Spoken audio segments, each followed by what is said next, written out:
Hello, and welcome to the Conversations in Time podcasts from the ORC.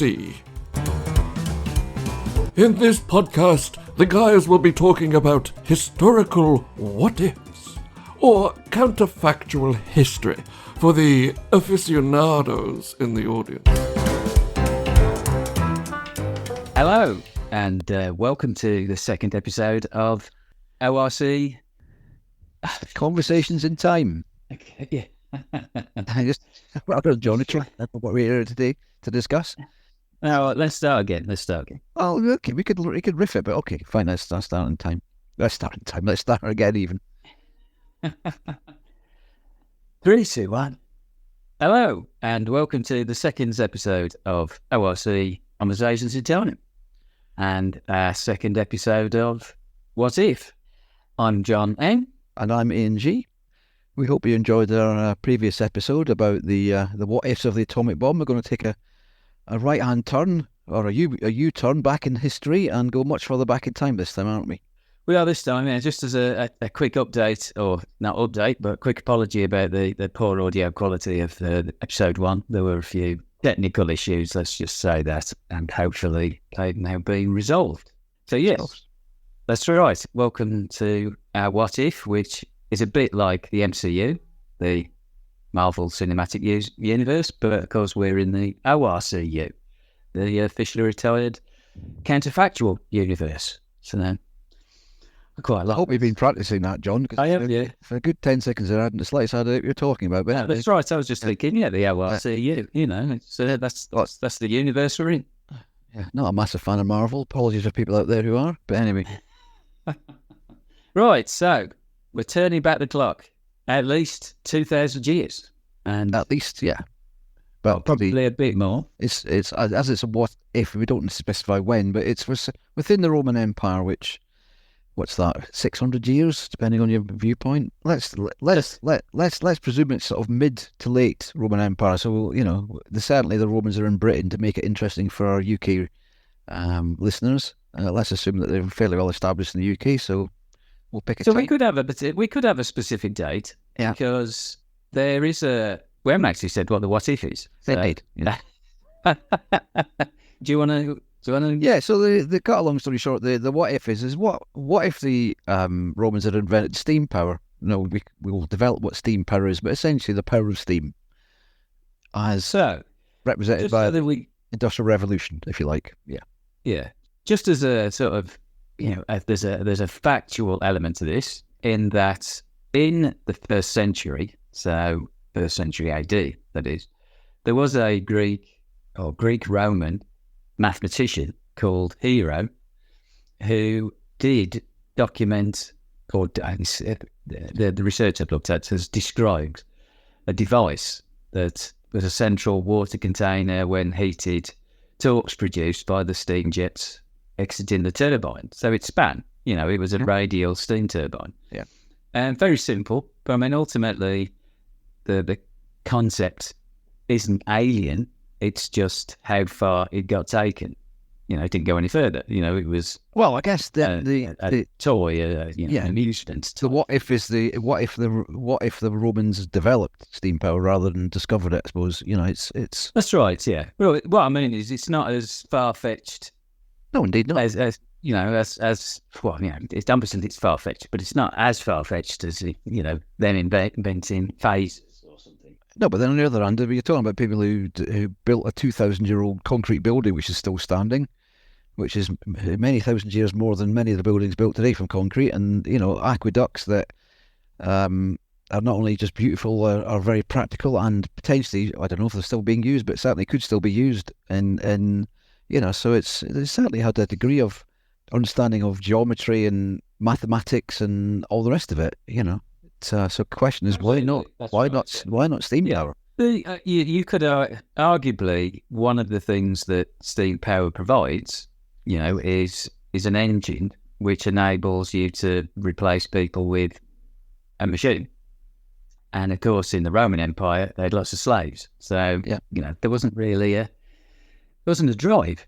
At the end of the day, when you've got loads of cheap labour, why go looking for something else? But at the end of the day, the metallurgy which is required. I mean, that's probably the biggest thing was the biggest aspect of why it didn't get moved further forward than it ever did. But we're going to make the assumption that there was some Roman engineer or chemist who did take that further forward. Yeah, but then just going back to your point about slaves, I mean, slaves aren't cheap. You've got to feed them. You've got to buy them. You've got to defeat somebody in war to enslave them. You've got to have you've got an entire industry. I think there weren't slaves obviously in Europe in the 1800s when the Industrial Revolution took off, but there was plenty of people who would work, just to live, if you like. But still, they were replaced by machines, or certainly the output was increased x-fold to replace them or to employ them in a different way. But so slavery in the Roman environment wasn't cheap. Most people, if they did have a slave, they didn't have a slave, but they would be domestic servants, wasn't there? There wasn't. Yes, there was people working in mines, obviously, but again, I think people working in metal bashing, if you like, maybe making of ploughs and swords and stuff, they would have been artisans rather than slaves. So I think there was definitely, definitely an opportunity to exploit, to expand their economy essentially in the same way the Industrial Revolution. So if it came in at that point, I mean, the Roman Empire was, I can't remember the date as to when it actually got to its maximum extent, but it was round about that sort of period. So Julius Caesar had been the emperor. I mean, obviously, when it was a republic, they were still expanding. So it had been a large geographical empire for the Romans for probably 100 years, or more. And if we looked at, say, the early first century, that's starting to be at the peak of when there were Roman emperors going out to war to expand the territory and deal with invasions from other tribes. Yeah, well, then ultimately, you could look at the Roman Empire in two ways. Yes, they're expanding their empire militarily, but the purpose of that is what really? The purpose of that is to trade, or to take the resources of those conquered lands and back, not just back to Rome to display them, but to set up a colony.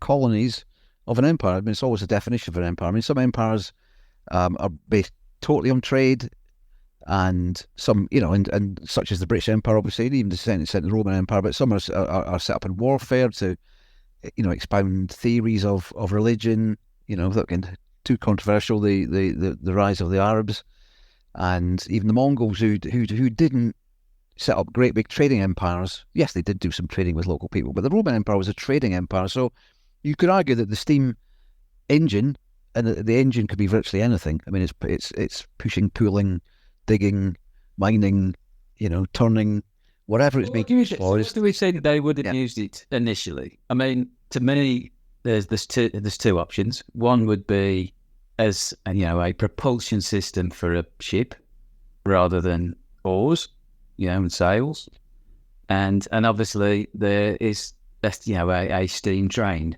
I mean, I'm not 100% sure as to the relevant, so steam pumps. I mean, in the Industrial Revolution, obviously steam pumps came first, but that was because of the mining. Whereas I don't know then the mining where the mining was being done was obviously susceptible to flooding. Now I don't know whether that's true. Well, yeah, but it depends what you're mining, and that's the thing. It's almost a catch-22, isn't it? Chicken and egg. The equivalent in Europe or Britain was that, as you say, they were mining coal for iron production. So there are certainly coal sources in Greece. I'm not so sure about Italy. Again, for those of you who know, let us know on Twitter. But certainly in Greece, there is plenty of coal quite near the surface. It's in the north of Greece, so it is quite a wet part of the country. So certainly in the winter, so there's a definite opportunity there to improve your extraction of coal. The other sort of mining you associate with Romans is really of rocks and of stones for the stonework and building. Obviously, there's copper and iron and lead and all the rest of it, but to a large extent, that's in the outer areas of their empires. Think of Cornwall and stuff that they would trade into Cornwall or they certainly raid into Cornwall for those things in the early part of their reign in England or Britain. So it's a bit like, why do I need a steam engine? Well, it's a bit chicken and egg. Once you decide you want to produce metal goods, you need coal. Yeah, all right, you can do it with charcoal, but coal's 100% easier to use. You can get the iron hotter, etc., for longer, and it's you don't need to produce it as such as you to mine it. So if you need to get coal, you think, well, am I having trouble with my coal mines, or am I able to extract coal more easily with a steam engine? I think the answer is probably yes. So perhaps we would need to take a step back and think, why do I need a steam engine? Why do I need steam power? So it's a question of what would kick that off. But it is a bit chicken and egg, because once you've started a small part of the industry going, in terms of, I want to do these things in bulk, but it's too expensive and I can't physically do it. Somebody comes along like James Watt and says, Newcomen as was in the 1800s, the late 1700s, so I've got a machine that will make it easier for you. Now, we didn't have that in Roman times. The question is ultimately there's many ultimately questions, but was the Roman environment, did it encourage people like that? I mean, this guy that you mentioned, this Greco-Roman, was he doing it? Greek-Egyptian. Greek-Egyptian, sorry. Was he doing it because he was a scholar, or was he doing it because he was a businessman, like the Industrial Revolution of the 17 and 1800s? They were all businessmen. So he was doing it because he was a scholar. Yeah, he was a mathematician. That doesn't mean to say that you can't have somebody who's entrepreneurial and. No, there were obviously. We've seen we've those of us who are listening to this pod are probably some degree interested in Roman Empire. We've all seen TV programs about Pompeii where they've got pizza cafes, for want of a better expression. They've got massage parlors and all that sort of stuff. So there's definitely an entrepreneurial. I'll give you money, you give me a service in the Roman society. So the question is, how do you make that jump to businessmen who want to, encourage educated people to join with them and make these things? That's that spark, isn't it? And yes, that spark is obviously missing. Yeah, in the Roman sort of environment, wasn't the way to, become an entrepreneur was to get land, and then potentially farm and all this sort of stuff. But it was because it was an agrarian society, wasn't it? The what expanded into other people's lands. Yeah, they weren't. So they were. They were trading, but they were trading essentially agricultural goods. They were trading food, and they were trading materials that flax and what have you, that when they used to make clothes and all the rest of it, silk from the Far East through the Silk Road. They were doing all that sort of thing. What they weren't doing was selling identical copies of knives and forks or whatever, or identical copies of pewter jugs. They were making, there were artisans making them in a back shop. They weren't making them in factories. So it's a question of, it's a bit, again, most things are chicken egg, but the thing is, if you haven't got a factory, you don't need power. You could start off with water power, where they didn't even do that. They didn't have water power, they didn't have steam power. So there was a spark missing that was the incentive to say, I want to make and sell cheaply, because that's the thing. If you've got artisans making 3 jugs a day, rather than somebody with a great big metal stamping it out with a 3-ton hammer or whatever, powered by steam. If you don't have that, you don't have the incentive to think, how can I do this better, rather than 1,200 donkeys pulling on a rope. So it's interesting. It's multifaceted. It's not just a question of, I would suggest, is, does the metallurgy, does that exist?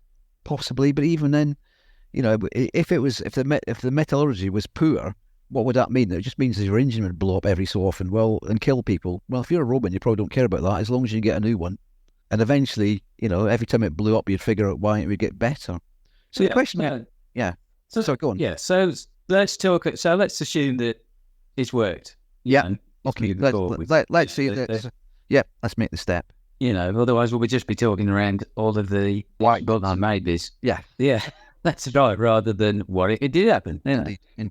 And it's happened in a peak period, or a good period to Rome. So it's when they're strong. Although, to be fair, first AD, the first centuries, there were some civil wars and whatever. But ultimately, after the first century, there was 100 years of almost peace. That was looking it up, there's a period known as the Five Good Emperors. But ultimately, what do we think would happen? Got steam engine.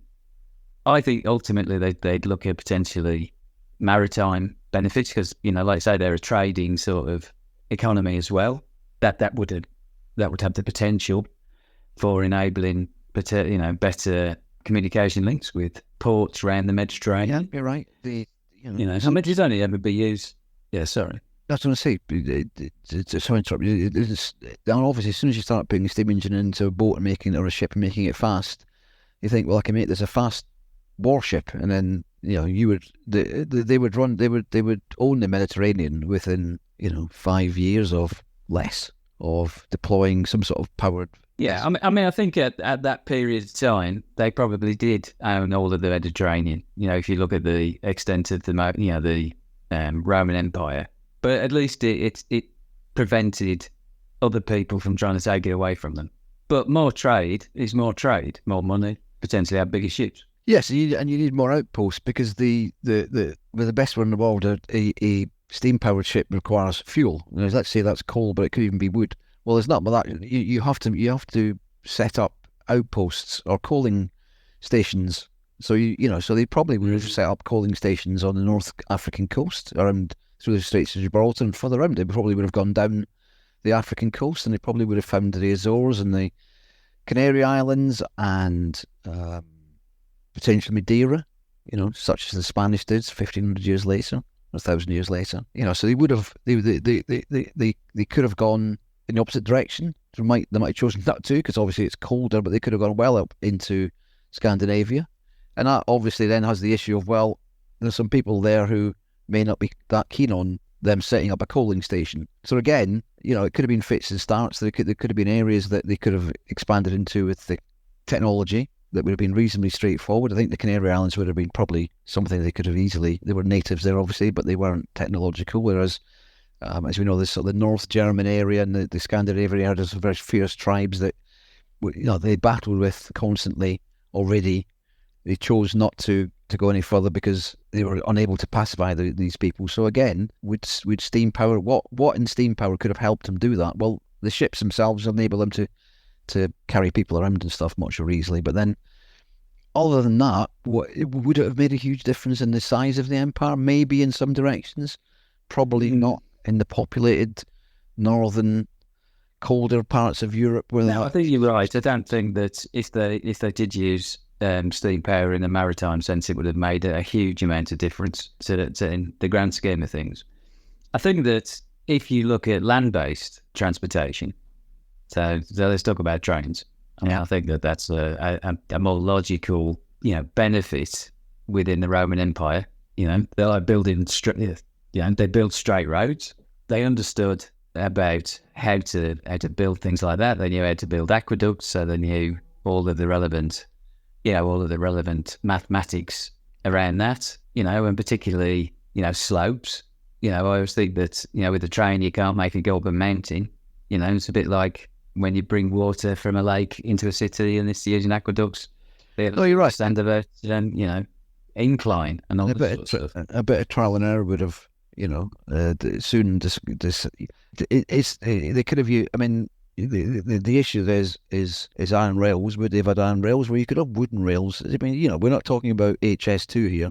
We're talking about a means of getting of travelling 50 miles a day, 60 miles a day, 70 miles a day. We're not talking about Glasgow to London in 3.5 hours, or Rome to Naples in a couple of hours. So yes, I think they had the capability. Once they got a means of pooling something, they've certainly got the capability to say they had metalled roads. They would have quickly discovered that they needed channels to keep this vehicle on the roads, whether those were stone channels, wooden rails, steel rails. It would have worked because they would have made it work. It's a bit of an obvious statement. But the question then again is, what does that enable them to do? The what if. So let's assume they've built a steam engine, not dissimilar to Stephenson's rocket, that will go at, 10 to 50 miles an hour, but it can pull, who knows, 10 tons. So they can transport stuff around their empire. That, by definition, increases the output of that empire. So it becomes much richer. So there's good things and bad things with that. It becomes much richer, and other people think, I might like a bit of that. So you've got all these German tribes, the ones that ultimately ran through Rome and every time they fancied it, just did a bit of raping and pillaging. The Visigoths, the Vandals. You got the Persians. You've got potentially resurgent Greeks. You've got the Norse tribes. Later in their empire. So yes, it makes. I'm trying to think of a modern analogy. Yes, it makes. It's almost a bit like somewhere like perhaps like Taiwan. I mean, it's not an island, but it's a very rich place, and you can only defend it so much. So could you defend all this, or could you defend all this wealth that you're generating because of technology? What? But if you had the infrastructure, in my mind, I mean, if you, one of the things, like you say, you want to protect it. One of the benefits of having that infrastructure, if you had it in a safe environment in terms of the territory that it was laid down in, you could react that much quicker to issues that occurred. Potentially the communication lines would be quicker anyway, so you can get news backwards and forwards quicker. But, if it came to, there was some Persian invasion or whatever, or some Gauls doing something, and you had infrastructure that could get troops. I know you would probably have a standing that, you'd still have troops in and around that particular area, but you'd want to bring in reserves that much quicker, which you could do, with the based infrastructure. So as me and you are discussing this, I'm not totally convinced that would make a huge difference, because if you think of how campaigns were fought in those days, the ultimate victory or defeat was usually a pitched battle. So it wasn't about, yes, it was afterwards. So you'd have a pitched battle, so the Romans had turned up with 20,000 legionnaires, and the various tribes they were fighting or other empires would turn up with the equivalent or larger. The fact you could get your tribes there quicker, your forces there quicker, does that make a difference? Because you essentially wait until the other man's turned up so you can defeat them. No, I know, but you're ultimately talking about at the period of where the conquest is made, not in a period where they've already, the conquest has happened, and this is about the stabilising that particular border. So the border's up to that point, and then somebody crosses the border. Yeah, I agree. So I agree in that sense. If you're trying to contain your borders, I think having the ability to move troops quickly through some sort of system of railways works. But if you've got an existential threat of a group of people who, with a leader, saying we're coming to Rome to defeat you, I suppose yes, it would help. But would it be it's almost, again, it's the attraction of your fantastic economy based on this steam power. You're drawing in stuff from virtually the known world to your economy, because it's so technologically advanced, and it's expanding at a rate. So you're a target. The fact that you can shuttle troops around, if you're being attacked by multiple points, there's an advantage there. But if somebody decides, like Hannibal, that he wants to come up through Gaul and round over the top of the Alps, the fact that you can get troops from Sicily to the Alps, does that help? It doesn't. It's not unhelpful, but ultimately, is it a what's the word? Is it a strategic asset? Well, it probably is. But is it a war-winning asset? So so do you see? Because this is one of the factors in terms of the Roman Empire. Had a finite limit. Do you see that the Roman Empire would have expanded beyond where it was? Well, I think it could. I think I think it could have done. I mean, it's easy to do so, but I think you could look at the analogy of the Europeans, or certainly the British, and look at their expansion. Now, they didn't expand just because of technology in terms of steam power, but the rapid expansion of the industry happened within the steam power age. So the earlier stuff was about trading and land grabbing, if you like, the 1780s and early 1800s. But come the 1850s, the consolidation of that empire was, without going into that empire, remembering what we're talking about, but the consolidation of that was all around major assets like India and Australia. And how did you get there? How did you get troops there? Yes, in the early days they went by sailing, but then ultimately they went through technology of the Suez Canal, which was built with steam-powered dredgers and mechanical buckets and stuff like that. Coaling stations were all there, so again you had outposts like Aden as a coaling station, other places on the way. So it's almost by definition, once you've got the technology to go somewhere else that read reasonably easily, you start doing that, and you find people who are friendly, you find people who are pliable, you find people who are corrupt, or certainly leaders are corrupt.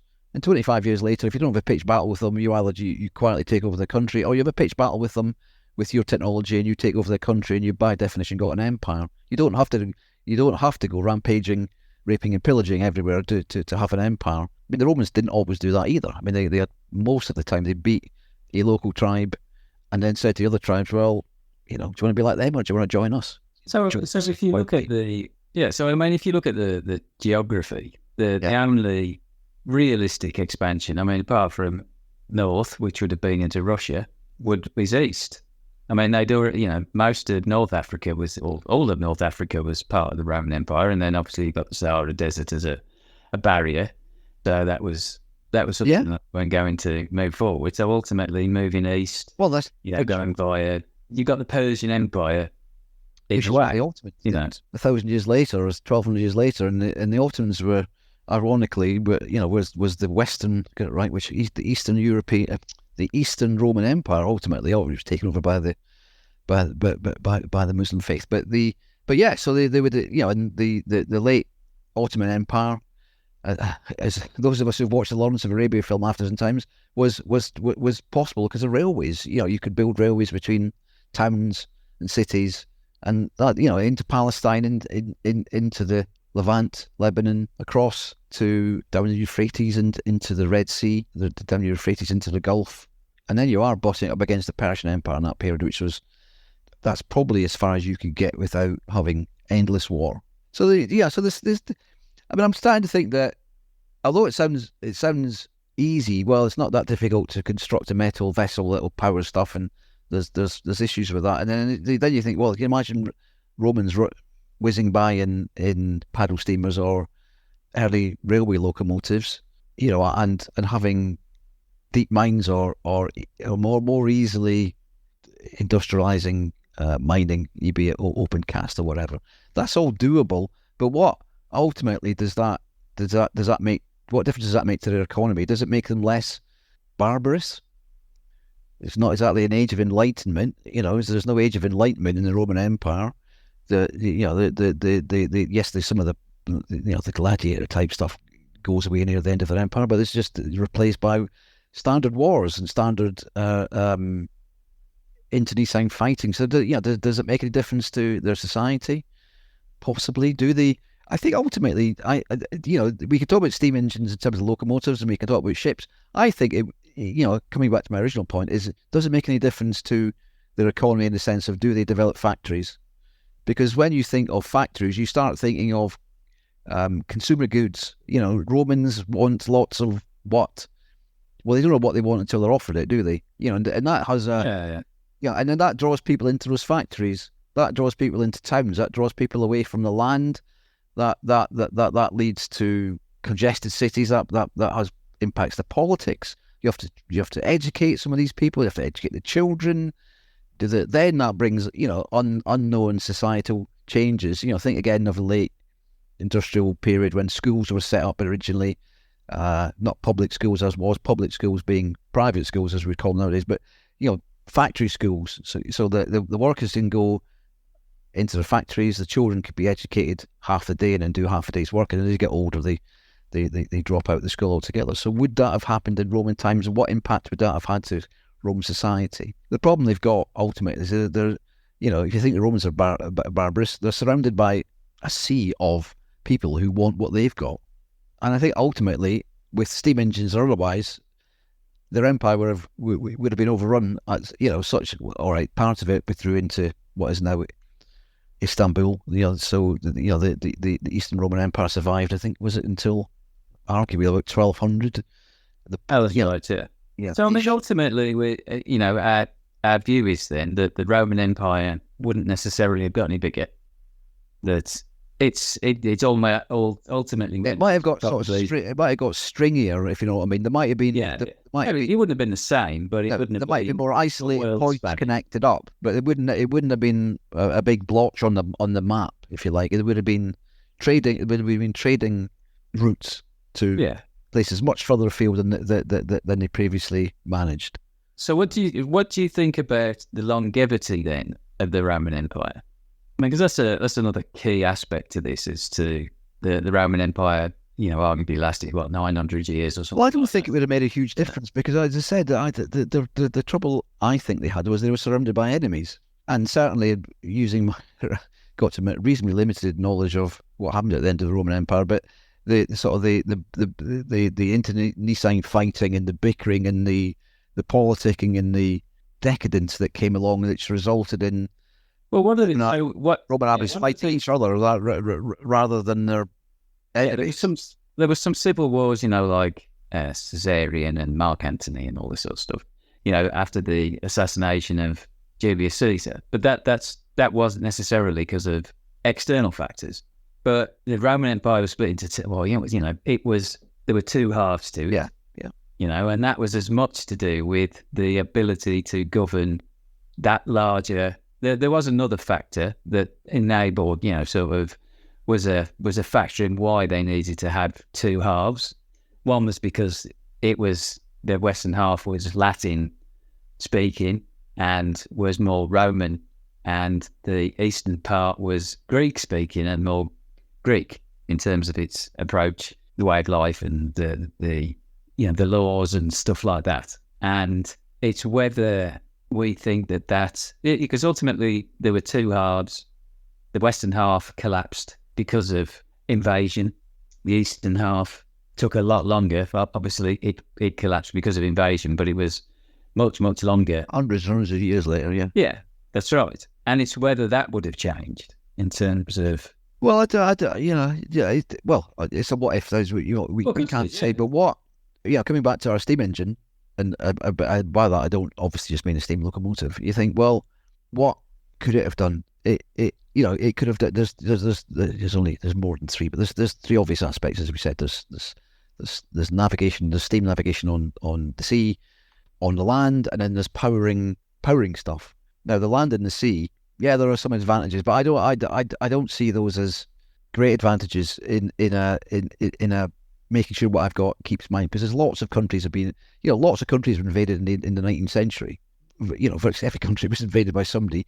There was or it was taken over by immigrants or whatever. If you think of Australia and North America, so that doesn't.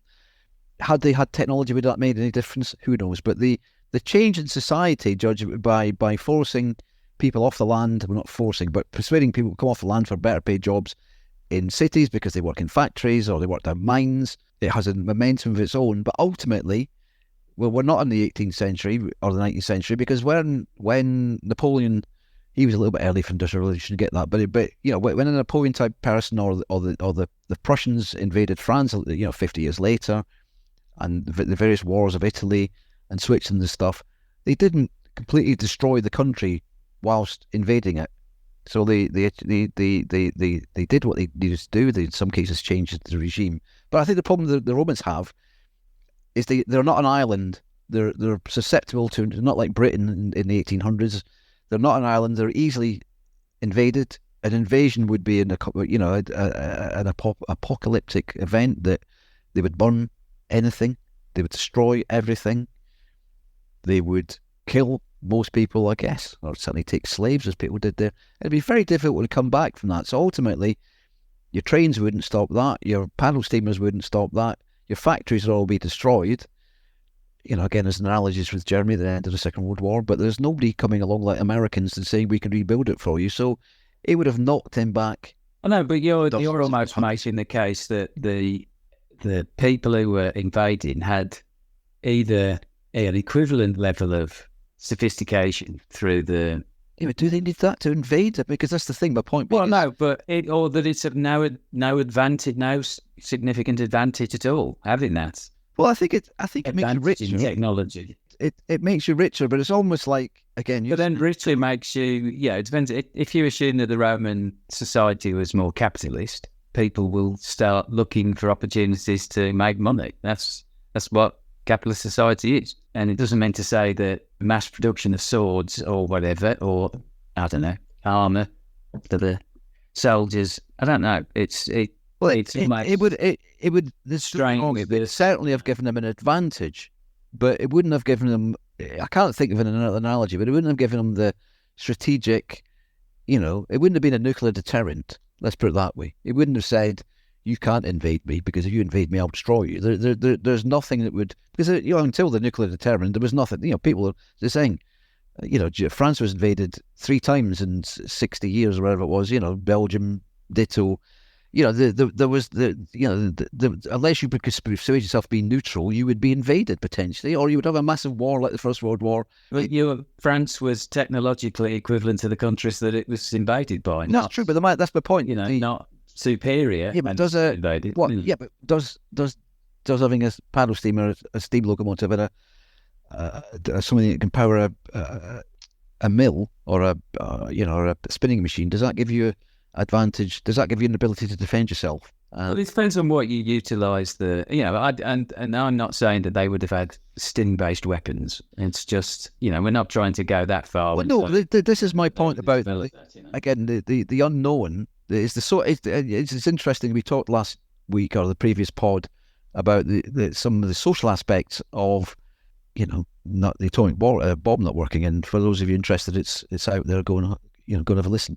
But I think the interesting thing would be the social aspect. As I said, that you think of the crowded cities of Europe and Britain of the 1850s, 1880s.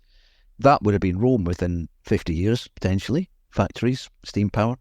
That could have created an explosion of other technology. I get that. But we're talking about the what if of steam, not the what if of electricity. No, absolutely. Generated by steam and gunpowder and TNT and all that. And then mechanical. That destroys. Yeah, I mean, we're only saying, we're only saying steam power. So I think, unfortunately, it would have made Rome a nicer place for those who were rich. It would have made it a place that you might recognise, where you could buy mass-produced goods, footwear, kitchenware, utensils, that sort of thing. The stuff that woven garments, the sort of things you would see in the 1850s in the UK, cotton and linen and pewter and wheels that are all the same. So standardisation, all the rest of it. Would that have stopped the rampaging Vandals and Visigoths? Maybe. But then for a bit, yeah. I mean, it obviously would have changed things, but would that have made the Romans less barbarous quicker? Would that have speeded up Christianity? But Christianity was a very militant Roman concept, So well, the only issue with religion that I could think of is that if Christianity took hold in the Roman Empire when it was declining. Yeah. So if Rome wasn't declining, in 380 or something, when the Roman Empire became a Christian, was the official religion. If they were more secure, then what would happen to Christianity? It might not have. No, you're right. I mean, it's. But then on the other hand, the banging my drum for social change. If you think of socialism exploding in the 1850s in Europe, Christianity might have taken advantage of the terrible social conditions that factory cities would have produced and all the rest of it. So it might have happened even quicker. It might have been. Well, it's difficult to say, but I mean, if the empire is strong, all I'm saying is that it would have had it potentially would have an impact on the spreading of religion. Yes. Oh well, 100%. I think it could have been. I think it would have been quicker because there would have been more people receptive to it. I'm not sure I agree with that, but only because don't forget we're talking about an autocratic society where there's an emperor, and if the emperor's in a better place and stronger because of a good economy and plenty of money, then you're not necessarily going to get the unrest, or he can put the unrest down pretty quickly because he's got plenty of money and there's lots of soldiers. And that's true. Yeah. No, that's true. But then that doesn't make the religion go away. That just doesn't make it go away. Yeah. No, but it in terms of the timeline, it stops what happened with Christianity, because once the Romans became Christian, or the Western Empire became Christian, it spread throughout the empire. Whereas if the Romans aren't Christian, it won't spread around the empire. It might just stay local within the Middle East. So I was going to say, I'll lay out my final thoughts and see what yours are. But my final thoughts were, I think I've mentioned it already, is that yes, they would have created paddle steamers of some sort of description. Yes, they would have created locomotives of some sort of description. Yes, they would have built factories. The question is what impact those would have had. I mean, that's the whole crux of the question, obviously, of the conversation. I think the impact would have been quite significant. I think they would have been, in terms of social change, they would have factories and cities, etc. I think they would have been I don't think those technologies would have been lost. I'm not suggesting that technology would be destroyed, never to be seen for another 1,000 years. But I think there would be constant war. And until something else came along, the Roman Empire would have pretty much gone the ways that it went already, that as much as it moved to the east, seemed fairly secure there. What was left in Rome would still be there. I think there would have been trains still in Rome, there would have been steam engines still in Rome, but there wouldn't have been a huge powerhouse of an economy, I think, because of the requirement to keep fighting back these other areas, or keep fighting or being invaded and attacked. It would have been constantly in flux and potentially never develop its full potential until essentially what happened later on, when everybody came up to the same level, was dragged down a bit to the same level. But I think the technology would always exist, but whether it was developed to its full potential fully for another several hundred, maybe 1,000 years, who knows? I agree in some ways. I think that you're right that things would have been obviously different within the Roman Empire, and I think ultimately the Roman Empire would have failed. And certainly in the West, the western part of the empire wouldn't have been hugely different because of the factors that caused it. The migration of the Gauls and the Visigoths and all that type of stuff. Yeah. There was a huge amount of humanity moving, which created lots of problems, which, they probably couldn't have stemmed the tide. But I think that they would have been, the Roman Empire probably would have lasted longer. I think it would have been stronger and wouldn't have collapsed as quickly, but it still would have collapsed. It's, it's an interesting... There's lots of opportunity, there's lots of scope for it going in any direction. There's no doubt about that. And besides the fact it was 2,000 years ago, so lots. Well, that said, the mental picture of Romans in sandals and togas and leather armor and short stabbing swords standing in railway carriages is still pretty good. I mean, I like that. That's good. You can imagine Romans whizzing by 25, 30 miles an hour with a steam locomotive pulling it from Rome. I think that's a very interesting. It made the Roman Empire and Roman history even more interesting. Yeah. No doubt about that. It's a tickets, please. If only I had some Latin, I would do it in Latin, but I don't. So, but yeah, tickets, please, or for the what do they call it? The bloody where they have the slaves in the Colosseum. Yeah. Well, exactly. I mean, that's fair, or you're for the Colosseum. Yeah. In the Roman Colosseum, they occasionally flooded it and had little mock sea battles. You can imagine them crashing locomotives into each other and then jumping out and all that sort of stuff as well. It is it's entertainment level, the ability to crash steam engines, and who knows? Unless we're kind of running out of time, but we did mention the steam tank for all we know, but that might have saved our empire. But that's for another pod. But no, it's interesting. I certainly think it was within their grasp. It was within their grasp, although it's not. Right. Well, thanks everybody. I think we'll just keep droning on if we don't stop now. Indeed. Hope you enjoyed that. Look out for episode 3 coming soon, and see you next time. Bye. That's it. Now, we want to hear what you think. So those of you who are part of the Twitterati or X-rated or whatever it is these days, you can leave your comments, good or bad, at ORC_time. We love your feedback. Remember, if you liked this podcast, tell your friends. And if you didn't, tell your friends.